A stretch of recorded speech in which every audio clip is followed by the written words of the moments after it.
Hello, everybody, and welcome back to another weekly edition of Timeout Talks with Ben and Josh, streaming on the one and only Kirk Minahan Show Network, Facebook, Twitter, Twitch, YouTube, and of course, Rumble. Timeout Talks is brought to you by Chase and Thrills custom t-shirts and accessories, the Ice Shaker, Make It Mac, and of course, we are live here, fresh off of another week on the Kirk Minahan Show Network. We are off and running, minute in. I've got a little bit of a surprise for you guys. We are going to be having a special guest who has been on this show before, pre-Kirk Minahan Show Network. And, even, I want to say it's been probably about a year or so. Ago.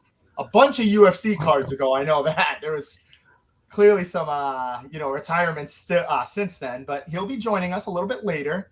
CoolUnclesteve, if you know who that is. Just a little plug there, otherwise known as Thom. He'll be joining us in about 10 minutes. We'll have him on here. We'll go through prelims. Ben and I got some questions for him, and we'll walk you through fight by fight our three picks for UFC 304. Big clash coming up this weekend. But Ben, we're off and running on a speed show. We got you till 7:30. Talking some baseball. Me and you were starting off baseball. What are your thoughts? Red Sox on a 4-game slide. We got the deadline coming up, Ben. I know there's a player you're also pretty high on as well. Yeah, Josh, a little pre-show talk on that one. I just wanted to show my baseball knowledge off to Josh. Give him I saw little highlights last night. Can't say I've been totally tuned in, but I've been watching the Red Sox a little more. It's been just about, Josh, I mean, they got me interested. They finally started showing me stuff, and 4-game losing streak to go to start off an all-star break. So typical Red Sox over here, giving us hope, then taking it away. And it's in typical fashion too, Josh. I believe 2 out of the 4 losses, 11 plus runs in those games. I mean, we're hitting the ball well. We've always been doing that. We know we got the bats, but it's the pitching. The pitching just is not, up to our standards right now. It's, not going to help us out in the playoffs and give us a deep push. So even Kenley Jansen said it right now. He was asked about some of the should the Red Sox make a little trade deadline acquisitions, and he said, "Hey, it never hurts to have any more arms in the bullpen." So, I mean, if the players are saying it, probably should listen to them. Maybe try to get some more help, but I don't think they're going to get that help, Josh. But Rafael is the guy Josh was alluding to for me on that one. That guy's making some incredible diving plays for us over there, keeping us in this Rockies game. Another high-scoring game that just the pitching let us down yet again. But a little disappointing, Josh. A little disappointing from the Red Sox. I'm liking this Rafaela guy. That's just my little point for the show for the Red Sox on that one. But Josh, given the schedule over there, it's a little tough schedule for him. It's a little tough. I mean, it doesn't get any better. We really needed to capitalize in some of these games, like the Rockies. I know it was away. The Royals, I mean, that was a huge series win for them over against the Diamondbacks with Junior having a huge series over there. Again, there's a little controversy over there too. We got a little pegged from the Diamondbacks pitcher, so that little altercation over there. But Josh, Red Sox, like I said, I'm just going to keep firm on this stance. Just don't trade anybody. Let's just ride it out. Oh, CoolUnclesteve. I was going to say that. Stay tuned. I like that. That was a good tease from Josh right there, too. That was a good little tease. I didn't even know that was his nickname, so I'm excited for it. Excited him have Thom back on the show, but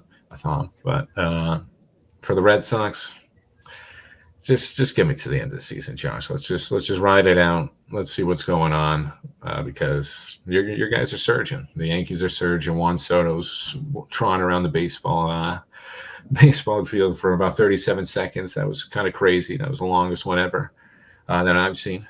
So, I mean, just nice little multi-home run game in that Rays series. You guys are just going off.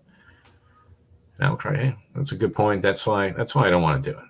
You got to trade someone from the farm system. Let's just keep these guys in-house and see where we could go from here, Josh. Because I don't think we're at the Orioles and Yankees talent. He's right, yeah. I don't want to trade the top 3. I don't want to trade sort of the cream of the crop over here, Josh. Let's just ride out the season. I know everyone's going to complain about it. And, hey, if we did make a couple trades for some pitchers, get some depth in that bullpen, we could make a little run. But like I said, for the top teams, the Yankees, the Orioles, me and Josh were talking about this too before show. I mean, the Dodgers on the other side, it's going to be a competitive series. We've got a good team, but ultimately it's just this team is just going to be fun this year, I think. It's going to be fun. nothing, materialistic is going to come out of it. So I'm all right with just riding out the season. Yeah, Ben, I couldn't agree with you anymore. More on that. Just as Outcry saying here, I mean, you're not going to give up a lot of assets. You're not going big. You're not going out and going to get a Vladdy or a Garrett Crochet or a Tariq Skubal. Like, you're not going out and getting a big name like that. I was listening to the radio stations today, a couple stations saying, Nick Pavetta, maybe a guy you do deal. I could see them doing like, a small move and then also acquiring somebody as well. So kind of like a switch off type thing. I know Cody, my brother, was saying maybe they go out and get Brent Roker. I mean, just a small move.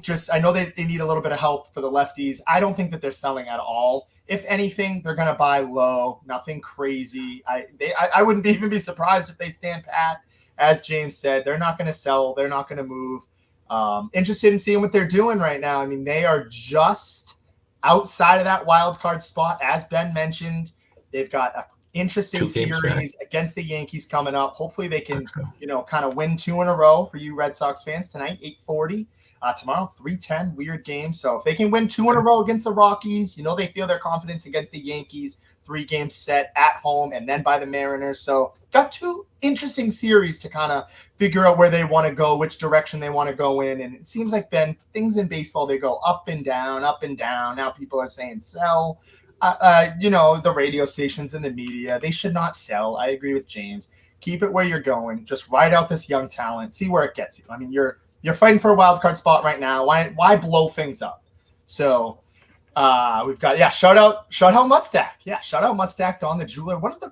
He is just such a fan of James and I on Twitter. So shout out Don the Jeweler. I think he's a sneaky good Minifan on Twitter. Doesn't get enough love. And James saying Angels need starters. We need to. So lots of moves going on. Quickly, before we do get Thom here, once we get him in here, we'll let you know. But Ben brought this to my attention. How was I going to let this escape? Some interesting thoughts here for Team USA. It's being carried. They're calling this team the Avengers, but it seems like they're the LeBroners. I mean, this guy has carried them. I know. I've been kind of just waiting to see what Tatum and KD can do. I know KD having a couple injuries, some concerns, but close game against South Sudan, skating by against Germany. Ben, this is what happens when you're the best country in the world for basketball. The media is going to freak out when you have a close game. They're going to win it. They're going to win the gold, and it's going to be a team like Spain or Serbia or Germany that they end up seeing. But shout out to South Sudan. I was actually watching First Take, and they said, I'm pretty sure in South Sudan, they don't even have indoor basketball courts. So they don't have running and working indoor basketball courts. So just something to kind of keep an eye on. Hey, winning double digits. I mean, at halftime it was double digits against us, so it was a little scary.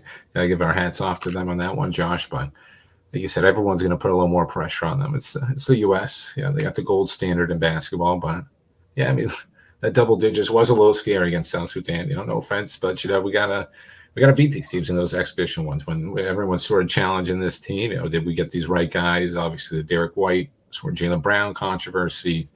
This team's always going to get criticized after some of those early runs and some of those early disappointments from the Olympic team before we really started dominating. That's an interesting. If that's true, that's interesting, Ben. I will say. Okay, yeah, that's a little fun fact from Jeff. We got a good one on that one. There we go, Jeff. Give him credit for that. But Josh didn't mention a team that I'm a little scared of. Canada. Canada's low key. Okay, a little interesting. I mean, they got Shai, they got Dylan Brooks, Lou Dort over there, Jamal Murray. I'm just looking. I didn't even realize they had all these guys on this team. I didn't realize Canada was kind of the stacked. Two of the Thunder's role players there. Just noticed that. Two of the Thunder's role players over there. It's solid. I mean, that's just another team over there to just watch out for. But as Josh mentioned, we sort of got it rolling at the end of these exhibition games. It's going to be the goal. I think we got this. The LeBron-nators, I like that. Like that from Josh over there. I mean, he's just playing unreal. He's carrying out. He's our flag bearer over there. So shout out to LeBron for that. Steph's giving him that announcement. So, I think just him and Steph are just going off right now. You really can't compete when those guys are playing at this level. Sorry to everyone else. But yeah, I think, it's just a fun time for the Olympics to get to see all these other sports. Sort of fill the void, Josh, as we keep mentioning. No offense to baseball, but it's the only thing right now. So I'd like to have something else other than baseball to help it out. But we got the Olympics now, so you're gonna be able to watch that and watch out for France too. France is a little low-key. I kind of Wembanyama and Rudy Gobert, a little big man action. Evan Fournier. It's a little nice team over there. I just kind of like that big man. It's kind of interesting to me, Josh, but I think we got the gold easily. Oh, for sure. Hey, it's the USA's gold to run away with. I'm just laughing because Thom is in the building, ladies and gentlemen. Thom, CoolUnclesteve is in the building. And of course, we are going to be kicking it off, or I should say ending it, with UFC 304. And let's get Thom right on in here. Thom, glad for you to join us. Yo, what's There up, he baby? Welcome back. Been way Josh, too long. Ben, Welcome back. of course, been a while. Couple Look at years. that setup. Right? I like that setup, man. It's been a couple of years. It's been too Thank long. you. Way I too know. long. Nice little guitar in the background. Thank you. It's all for show. I play Hey, that's what I do. about 3 chords, maybe. Hey, it's all about the aesthetics that Of get course. us Well, through. congratulations. It's an honor to be with the voice of KMS basketball over here. I'm like, Appreciate it. oh no, I'm starstruck. It's incredible. Hopefully, hey, hopefully everybody gets call back. starstruck over here from Josh. He's I'm killing it hopefully- over there, man. Hopefully, James and I are called back for season 2. But yes, quick little I plug hope here. so. Follow Cool Uncle Steve TV at what a YouTube gentleman. as well. So give him a quick little What plug an in absolute there, but gentleman. you're the UFC guy, Thom. We don't want to waste your time. Ben, a little bit more versed in the UFC. Like we were saying earlier, we're going to go through kind of fight by fight. I'm stuck in the WWE card. Fight by fight, go through that main card. But before we do that, I'm hearing from a lot of the UFC junkies that these prelims, I should say, are stacked. Any fights you want to kind of highlight or? That's funny you say that because I don't agree that the prelim is that stacked. I think it has a lot of guys probably that are like newer a bit that I'm not too familiar with. The only prelim fight that I saw that I knew was Molly McCann. Molly McCann versus Bruna Brasil. And that'll be a good matchup. She's heavily favored, I believe, right? Yeah, minus 360 favorite. Yeah. I don't know a lot about Bruna. Yeah, Meatball Molly, of course. Big fan favorite. Bruna's all right. She's decent. She's just there for like a little fill-in one. I think this is just a little fight to get Meatball back on track. She should win this one, like you said, heavily favored. Bruna, she's decent. She's kind of just little punchy. I don't want to say punchy bag. Let's say she could beat me up too, but this is sort of just a setup fight for Molly. Just get her back on track. And hey, shout out to Colin Holmes too. That was my one, Thom. You're not interested in Muhammad Makachev versus Manuel Kopp? That's an early prelim. I feel like that should be on the main card. These guys, been exploding. They've been exploding at the flyweight, undefeated Makachev versus Manuel Kopp, who's been making he's been making some names for himself right now. Yeah, I have heard of Makachev. Makachev? Yeah, he's one of those wrestlers. He's just one of those crazy wrestling guys. So that one's going to be. Camp's been making. He's an interesting guy too. We got some good press. Okay. Sound from him probably from it. Yeah, that one below Sam Patterson, Kiefer Crosby. It's a little. Sam Patterson. I don't believe he's good. No clue. I haven't heard. No offense to Sam Patterson or Kiefer. I'm sure you guys are putting it all out there. I got you. Listen, I can help you out. Mick Parkin too, a nice little undefeated prospect. Another setup fight. This is kind of a setup fight one. Yeah. These are some setup ones. But I'm really interested in that Makachev one. Hey, shout out to Colin. Colin's right there. Thanks, Jimmy. That's smart. They tend to on these international shows like this, especially the pay-per-views, they tend to load it up the prelims with like regional local guys that have like a big following, and they try to give them as much of a, the UFC doesn't really do tune-up fights. It's the reason that the sport has blown up over the past, decade plus is they try to do the best versus the best. So like as much as you can get a tune-up fight or like, put these guys in a position to win, like plus, minus 300 favorite. That's huge. That's tough to to overcome. So these people like Molly and these younger guys that I'm not too familiar with, but I should be keeping a closer eye on. They're putting them in a position to make a big splash on a big card. So you like to see that. You hope that they can come through. And definitely got some young talent in here. Keep my eye on it. Sure. Lucky for them, they get to fight at what will be a relatively reasonable hour. That's the no. I think it's 6 o'clock. Yeah, 6 o'clock start time. Crazy. That's so over wild. There. So I mean, I like that time over there. Like you said, we've got some good young names over there. Like you said, it's kind of international. Jake Hadley, Colin. I don't want to butcher his name. Over there, Nathaniel Wood. You got a couple. It's just like some international guys. I think the main card's really going to the main card attract everybody. The main. I'm buzzing. Absolutely buzzing for this main card. Yeah, the main cards. I think it's really kind of the bulk of it. Like I said, I think that Makabev one's going to give some highlights for everything in the early prelims. Nathaniel Wood on the prelim puts on a good show as always.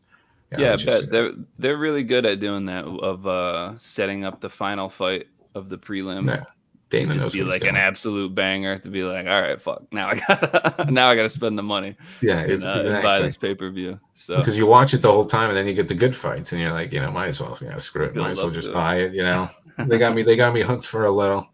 But no, I mean, hey, I mean, we could start it off. Josh, you want to start it off with these ones? We could get right into it. You guys have been so fired up to talk about it. Let's do it. Let's start with the first one. Number 6 ranked fighter Arnold Allen going up against Giga Chikadze. Giga Chikadze.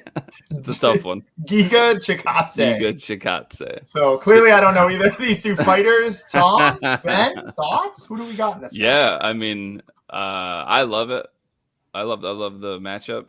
Both guys are, I don't even know. You wouldn't call them prospects anymore. So now they're kind of like in the swing of things. But like both had really high expectations and then kind of hit a little bit of a skid. Giga Chikadze was on an absolute tear when he got into the UFC and then ran into Calvin Catter, local legend Calvin Catter.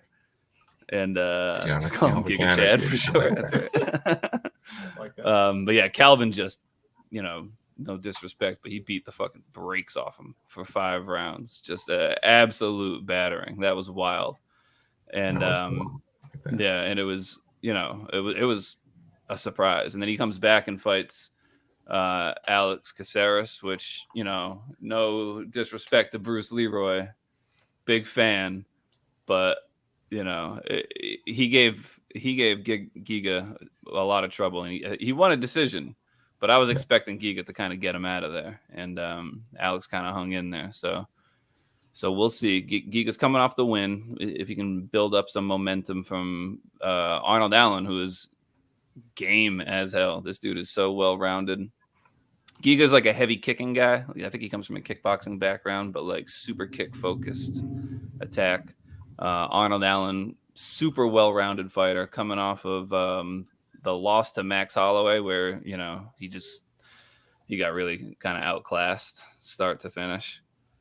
But that's not a knock on losing to Max Holloway is not a knock on anybody, especially right now. The MF champ. Yeah, especially of right course. Now. That's a huge one.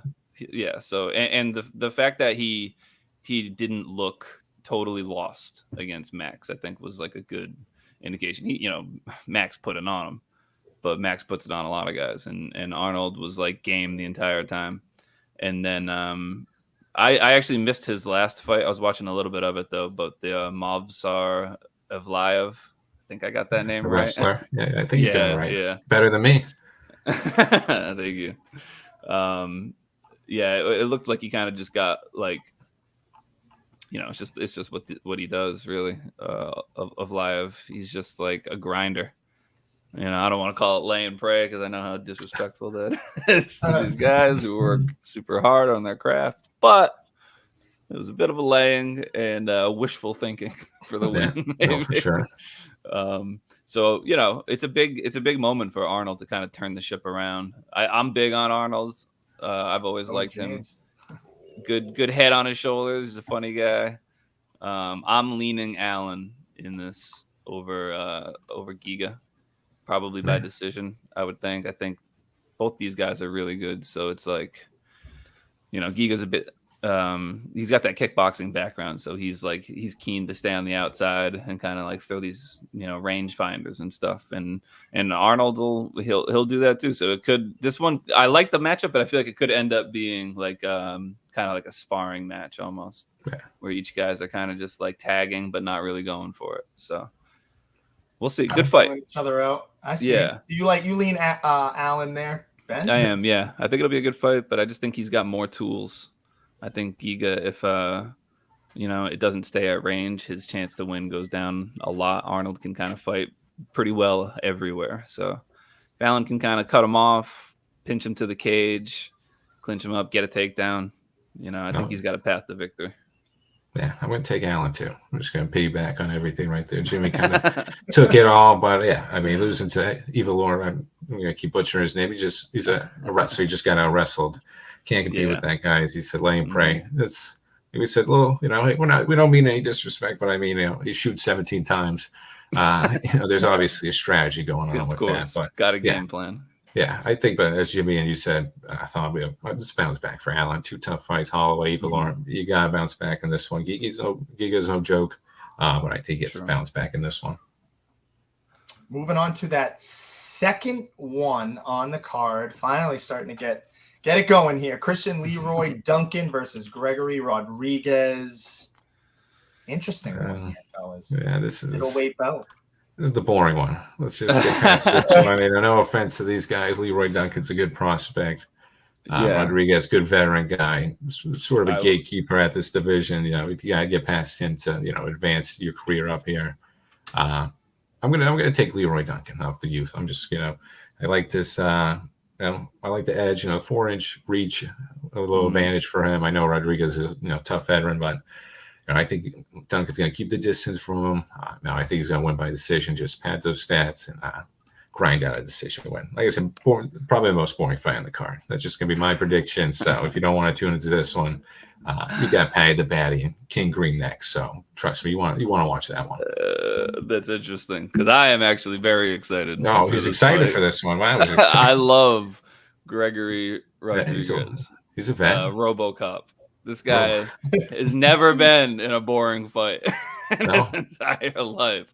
Like, I'm pretty sure all of his UFC fights are either him getting KO'd or somebody else getting KO'd.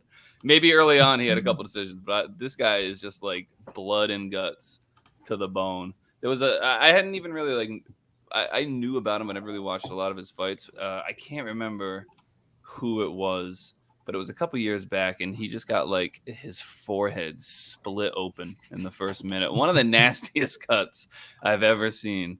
And dude stayed in the fight and came back to get a knockout. It was on. Yeah, look at this. Look at all these. All right, decision split off the rip, but then we got KO. Oh yeah, KO. I only saw one. I only saw one decision. So. Oh, dude. RoboCop. I love the nickname. Oh yeah, it's great.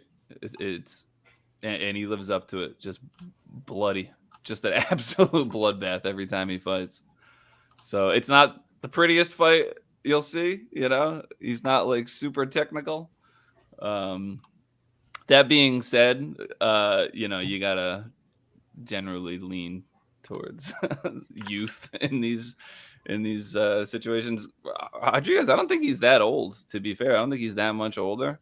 He's only 32. One of these guys that 4 year difference. It does not look like a 32-year-old. I think it's a long 32 though, with all those knockouts and for sure. Yeah, he's got some mileage probably. So I would probably agree. I'm probably leaning towards Christian in this fight, but I think it's going to be stay tuned for it. Sleeper. Yeah, I think that's going to be a good fight. Now, this is where the card gets interesting for me because these next 3 fights are the fighters that I know. I'm the introduction fan here. This is where it gets interesting. Some people saying, all right, this is finally Paddy's first real test. A lot of people, including James, not high on Paddy. Fellas, Thom, is this Is this Paddy's breakout, or is he going to finally lose? That's a good question. I think I side with James a bit here. I think Paddy Pimblett is incredibly untested. And he had a hard time getting through the ghost of Tony Ferguson. So I have a very hard time believing that he is going to be able to weather the storm from the martial artist formerly known as Bobby Green, now currently King Green. That will take forever. Bobby, I apologize. I've known you as Bobby Green for 15 years. King Green's a dope name. I like it. But you're unfortunately probably going to be Bobby for the remainder of this segment. I'm going to do my best. I think Paddy's only path to victory is a takedown and a submission. Bob King, has shown a susceptibility in the past. I mean, granted, it's, we're talking about Islam Makhachev, probably the pound for pound best grappler we've ever seen in the UFC. But he made short work of Bobby once he got him to the ground. So, that's the only area I think Paddy has a leg up. His cardio is questionable. His striking is, he can crack, but he's got his chin up a lot and he gets hit. And good luck finding Bobby Green's chin. This guy, no one fights like Bobby Green. I've never seen anything like it in my life. King Green's going to turn him into puddle.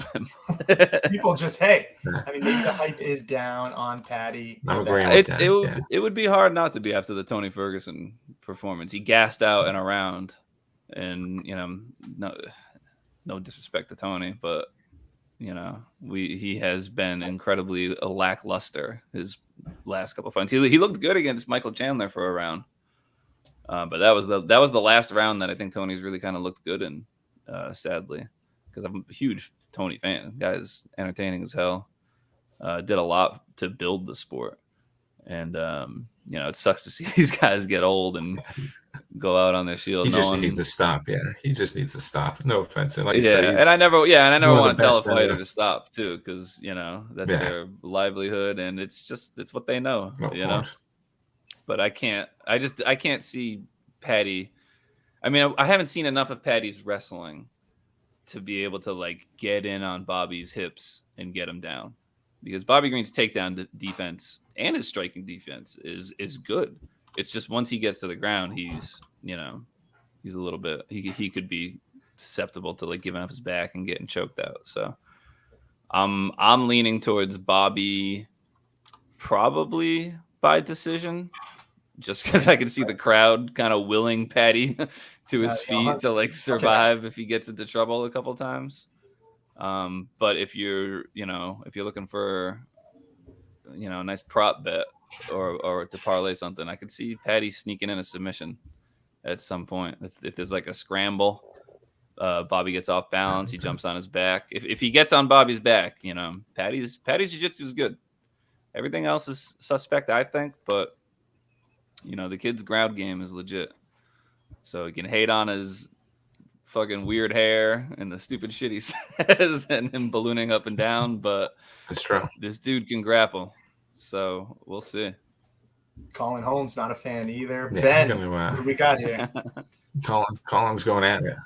Colin's going at it with the comments today. Shout out to Colin, but yeah, this one, I mean, I love it from Colin. Shout out to Colin for that. But no, I think, as you guys mentioned, I think Paddy should have had one loss already in there. That Jared Gordon one, I'm really not so sure he should have deserved that one. And trust me, I think, as everyone knows, 100%. I had a little more bias in Paddy, and even I thought, after that decision, I really don't think so on that one. I know he had a late surge in the third, and obviously some heavy punches, heavier punches, some bigger shots. But I mean, Jared really just kind of controlled that fight on the ground, and I think Paddy just had a little late surgeons, from the crowd, and I think we were just trying to build them up. But as you said, listen, hey, Tony Ferguson, a legend and everything, and I mean, he gassed out against the ghost of Tony Ferguson, and Tony Ferguson had some good shots at the end. I mean, Tony Ferguson never gives up. Yeah, he was in it. He always puts on a great fight, and he was coming. I mean, listen, if that wasn't, some of those shots were in the seconds, even the late first round. I mean, that fight's totally different. Patty just obviously, as you said, just grappled him, brought him down, and he did gas out at the end, so that's a little scary against King Green, who just literally brings it from every second of the fight. He's like you said, he's got the grappling to contest. He's got better grappling than, I wouldn't say better than Jared Gordon. They might be at the same level, but he's got the better power, obviously, than Patty. So I think this is a good wake-up call for Patty Pimblett and those fans, and I think King Green gets this one pretty easily from Colin. I'm going to join Colin. That Jared Gordon fight, that's one of the worst robberies that I can remember. Awful. That was unreal. Gordon was a fill-in, was he? Or am I wrong on that? Late replacement, I think. Late replacement. Okay, yeah. I had a feeling. Yeah. He just out-wrestled him, got him on the ground the whole time. I think he had over 7 minutes on the ground. It was, I mean, it really just kind of.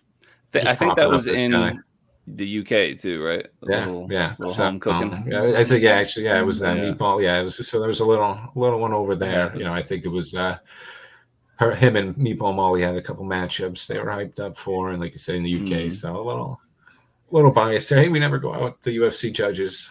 You never know what's going on in their heads. Sometimes those people are a little interesting to see it, but I really don't see how they can mess this one up. I think King Green. Like I said, that's a little tough to get used to, but King Green, sick name. I think he's going to get a sick win over here. Just sorry, Patty. This is not enough. Love the Bobby / King Green resurgence too. What a great story. Dude's just been around forever. Always been entertaining. Always puts on a good fight. Always says some wild shit on the mic. They just knocked him for that Islam fight. I mean, it's Islam. What do you want him to do? And everyone's just kind of questioning for that. It's just. Talk about late replacement fights. I think that was like a last week or 2 week type situation too. I think it was supposed to be Islam versus Dariush or something. Yeah. Something like that. He did the same thing against Grant Dawson and knocked Grant Dawson out in the first 30 seconds. Everyone thought Grant Dawson was going to walk all over him just his wrestling background. So, I mean, King Green, this guy puts on a show every time. These 3 fights. I know I disrespected RoboCop a little, but I think these 3 next fights are going to be really, really the ones to watch for right now, especially this next one. Moving on to that next one. One of the title fights getting interim here. And some people say, could Pereira fight one of these guys down the line? We don't know if he's going to move up to heavyweight. Just kind of something I want to throw in there. A little nugget I want to throw in. But Thom Aspinall, the interim champion, taking on Curtis Razorblades. Now, this is a fight I'm interested in. I'm going Thom all the way. Hey. I know Thom. I'm assuming you'd go Thom too, but I'm going to go Thom Aspinall in this, which sets up for Thom Aspinall and John Jones when he is eventually back. But fellas, that's some wishful thinking you got over there about a John Jones return. I don't think we ever see John Jones again. Really? Yes, I don't see it. Wow. I know. But I digress. Like I said, wishful thinking. But hey, you never know. You never know on that one. But this would be a great little fight to watch over there. But yeah, it is wishful thinking on that one, Josh. No offense, but I mean, I think John Jones is a little. I don't know. I think unreliable. He's pretty good right now. Yeah, he's unreliable. Yeah, listen, he's one of the best fighters ever.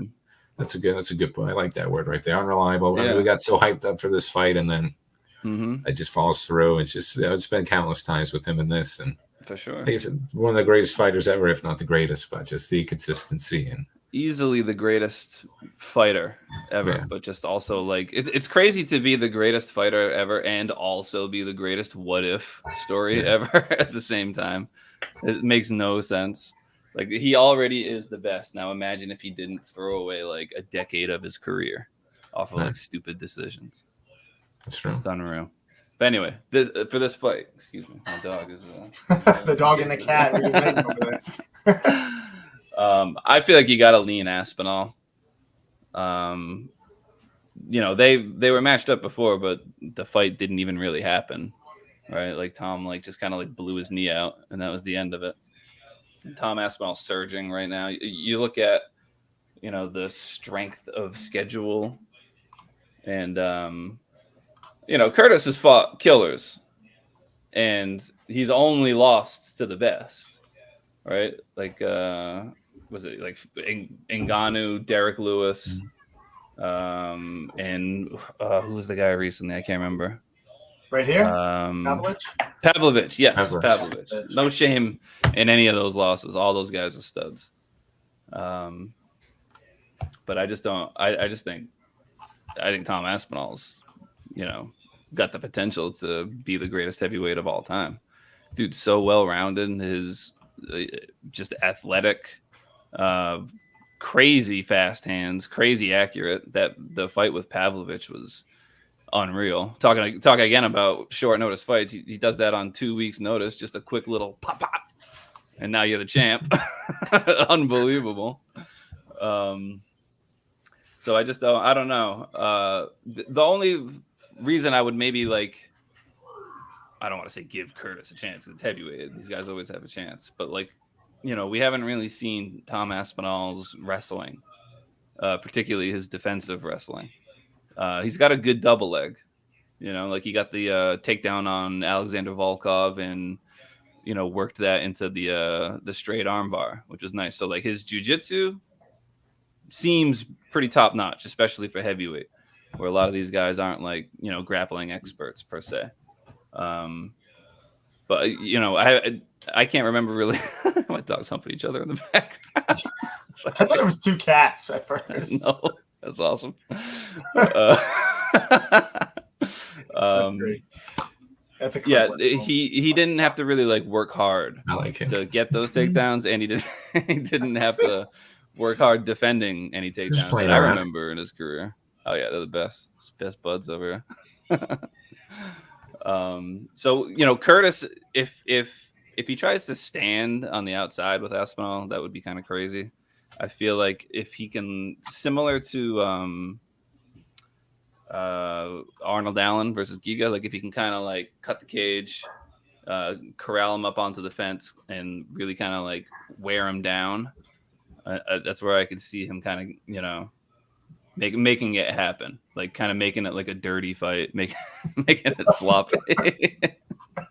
That's awesome. I know. It's wild. The little one always does the humping. The other one, the bigger one's just annoyed by it. The little one is the aggressor. Tom, sure. And who do we got in this co-main? You got to go Thom Aspinall.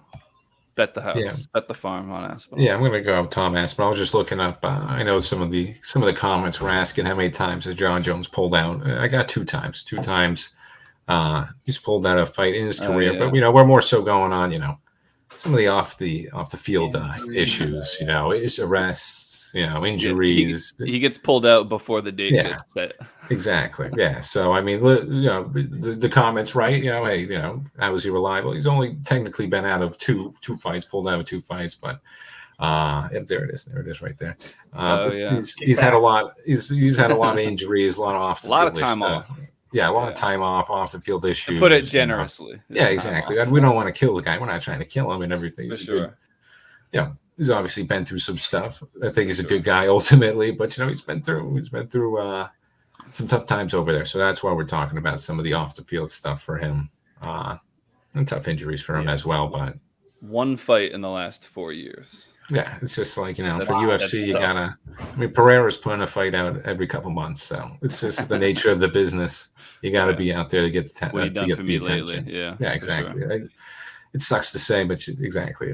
What have you done for me lately? And I mean, Thom Aspinall has been doing it for this division of lately, and I'm going to stick with him. Curtis Blades, he can match the wrestling. Yeah, I think he can match the wrestling. But like I said, Thom, I mean, if he wants to stand with him, hey, go for it. You saw what happened with Pavlovich. Blades trying to stand with him, and you're going to get knocked out. So you just got to try to out wrestle him. I don't think he's going to be able to do that. So I think Aspinall wins this one. And we're eagerly waiting, as Josh said. I would love to see a John Jones Aspinall fight. That would be, it would be huge. That would be a dream. That would be a dream. We're talking about, pay-per-views that we actually spend money on. I'd be proud to spend the money on that. I wouldn't mind giving Dana White some of my cash for that. But that's a legacy fight for John Jones, I think. He talks about the Stipe fight as being a legacy fight. And a couple years ago, if they made it happen then, I agree. But at this point, especially if Aspinall, I mean, defending an interim title is really strange. It's a very odd concept. Yeah, it's a tough one. So, I feel like after this fight, you kind of have to strip John and make this the undisputed. And now you have new champion, defended it. You talk about a legacy fight. If you take out the next guard, that's like way more, to me anyway, legacy building than beating Stipe, who has 1 foot out the door kind of already.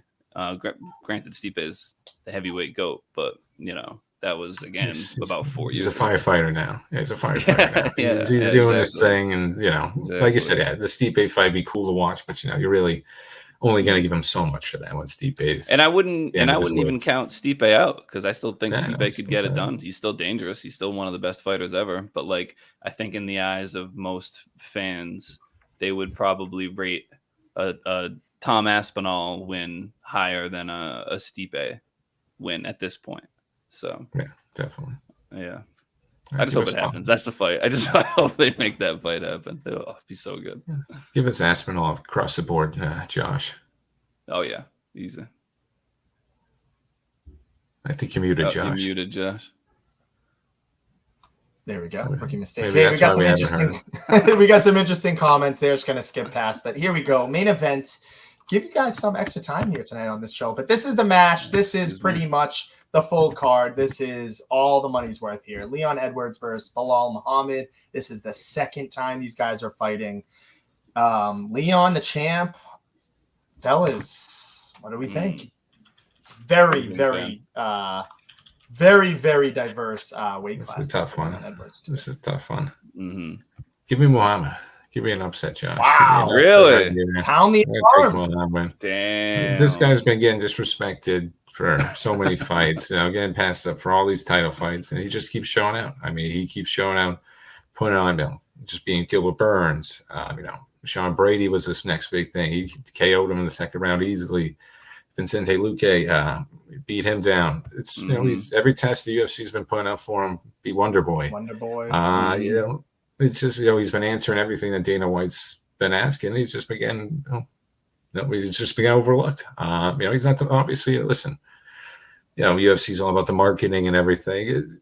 He's a funny guy. He just doesn't have that it factor that everyone's looking for. That Conor McGregor or whatever Sean O'Malley it factor that just gets everyone interested. But this guy is one of the hardest fighters out there.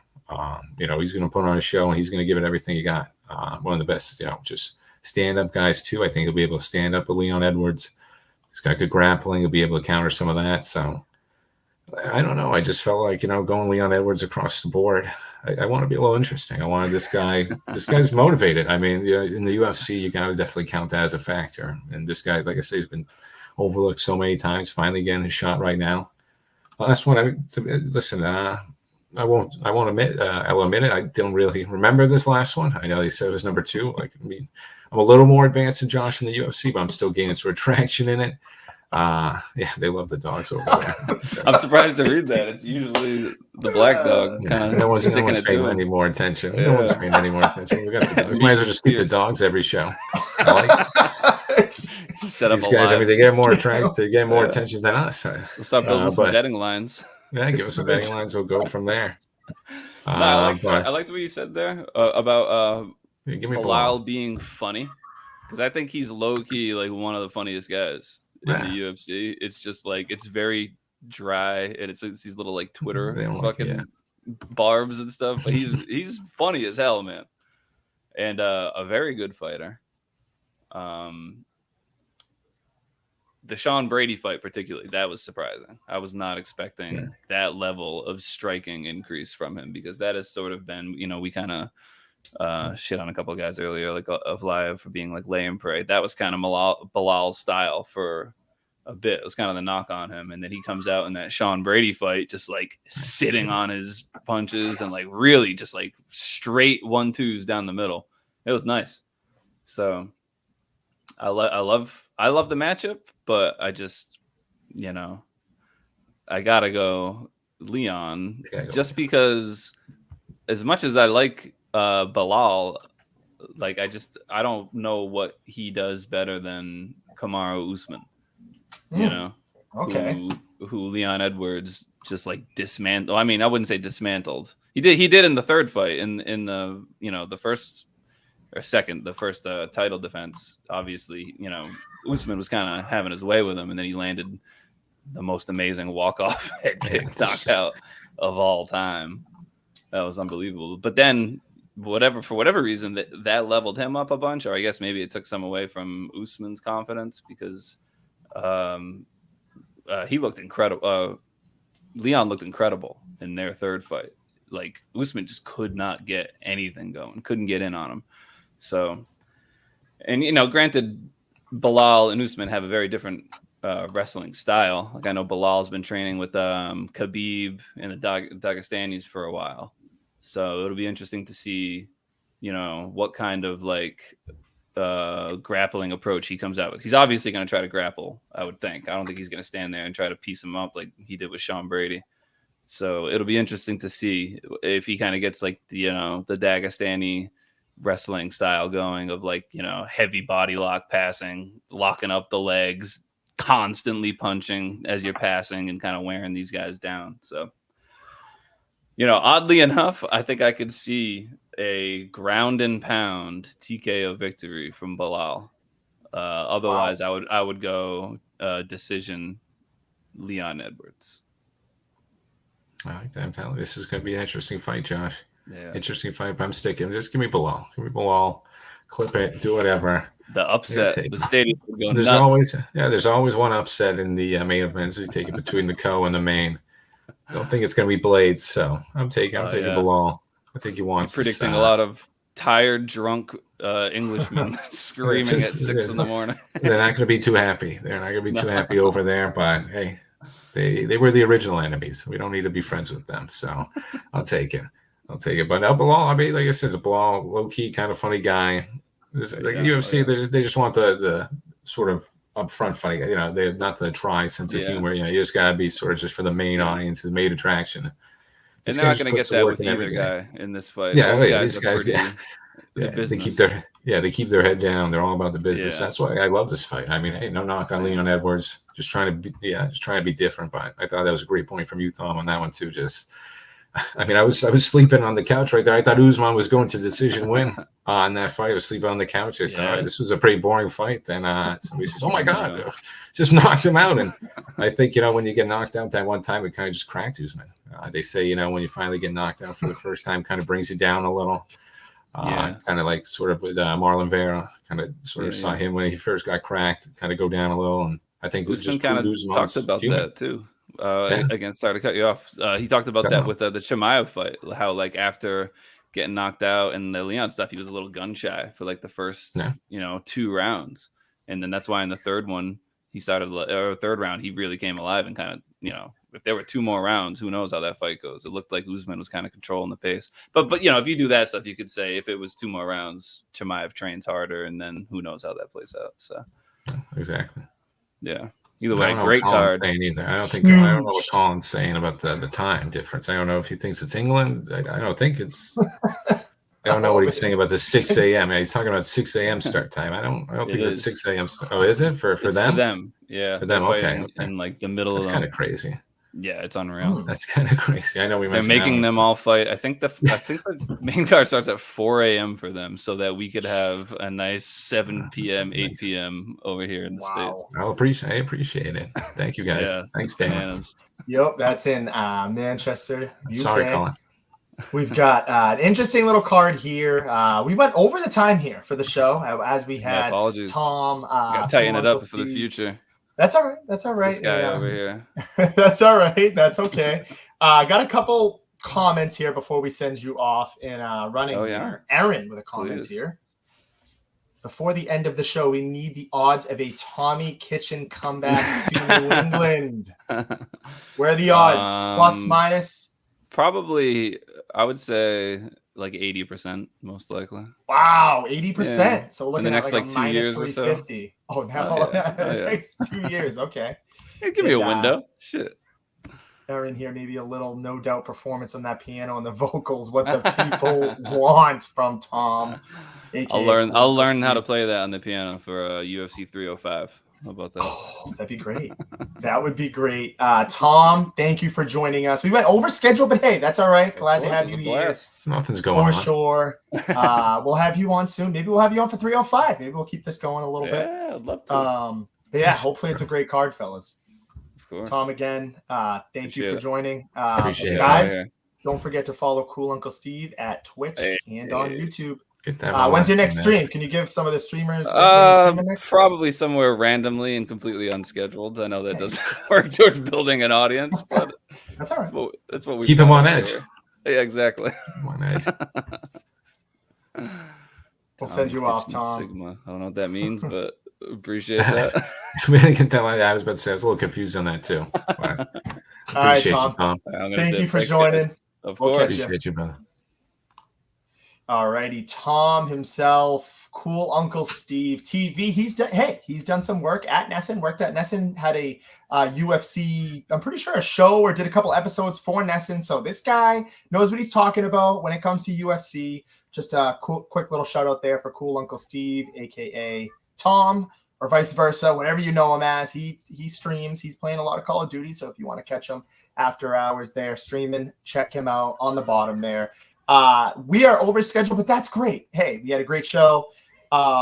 Just want to say thank you to everybody for tuning in. Thank you. Special thank you again to Thom. Special thank you to John for helping us out, our producer. I know he's kind of behind the scenes a lot, but he does a lot for the show. So quick little shout out to him. Shout out to Kirk.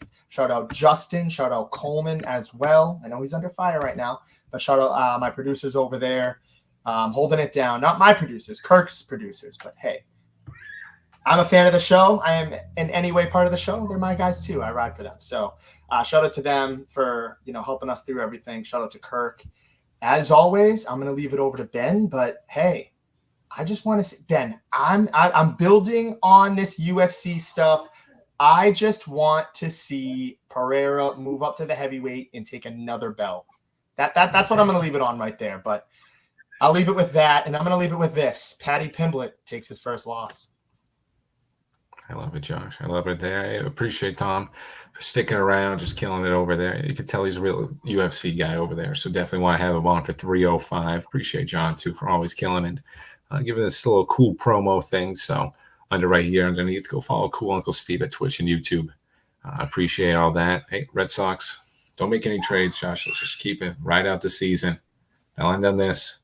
King Green, Thom Aspinall, and give me Bilal.